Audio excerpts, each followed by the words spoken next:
When it comes to fighting poison, time is everything. So today, we're going to explore a frontline medical procedure designed to win that race against the clock: gastric lavage. Okay, so just picture this. You've ingested something toxic. The clock is ticking, literally. Your body is starting to process it, and time is just running out. In emergency medicine, what happens in these next few moments? Well, it can be the difference between life and death. So, what's the actual problem here?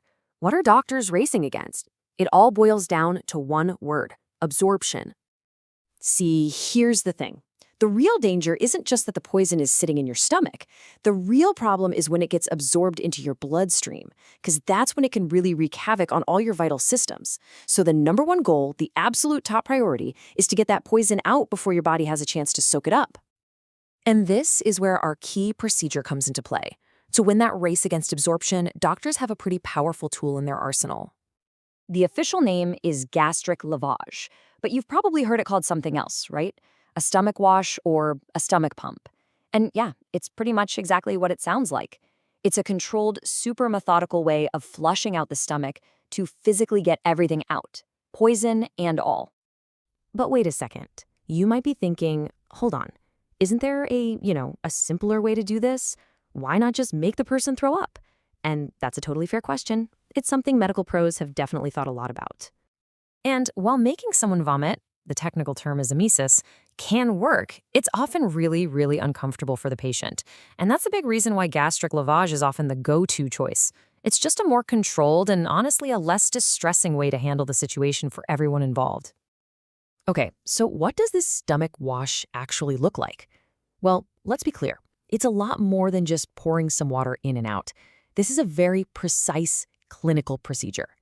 The whole process is incredibly controlled and adaptable. I mean, think about it. For infants and little kids, doctors use these specialized tools like a super narrow Riles tube. It just goes to show you how methodical and careful they have to be to keep every single patient safe, no matter how small. All right, let's break it down into 4 main steps. Step 1, they aspirate the stomach contents. Basically, they draw out whatever's in there. Step 2, they introduce a special lavage solution. Step 3, they repeat this whole flushing process over and over until the fluid coming back out is totally clear.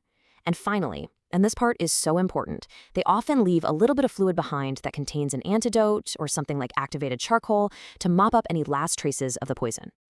And that right there brings us to what I think is the most fascinating part of this whole thing. We've talked about how it's done, but the real genius of gastric lavage is in what they use to do it. Because get this, they're not always just using plain water or saline to flush the stomach. Oh no, the choice of the lavage solution, it's like a targeted form of chemical warfare, tailored specifically to the poison that was swallowed. And the list of what they can use is just wild. We're talking about everything from potassium permanganate and sodium bicarbonate to tannic acid and even saturated lime water. And every single one is chosen for a very specific chemical reason. Okay, let's take a real-world example. Methyl alcohol, you might know it as methanol. Poisoning causes this super dangerous condition called metabolic acidosis. So what do they use for the lavage? A 5% sodium bicarbonate solution. See, it's not just washing the methanol out, it's actively fighting and neutralizing the life-threatening acid that the poison creates. And here's another one: cyanide.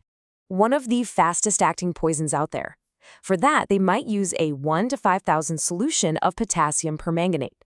This chemical literally oxidizes and neutralizes the cyanide, making it harmless right there inside the stomach. It's a perfect example of using a specific chemical weapon for a specific chemical threat. And look, this isn't just some new idea. This stuff is grounded in decades of clinical practice. There's this quote in the preface of one of our sources, The Essentials of Forensic Medicine, that says the goal has always been to keep this knowledge practical. And that's exactly what this is. It's not just theory in a book. It's real, applied science that saves lives. So when you really look at it, gastric lavage isn't just a simple stomach pump. It's this incredibly sophisticated, adaptable, life-saving tool. And it shows us that the real heart of the procedure isn't just the mechanics of flushing, it's the chemistry, which leaves us with that one incredible challenge for doctors. When every single second counts, how do you choose the right weapon in the fight against poison?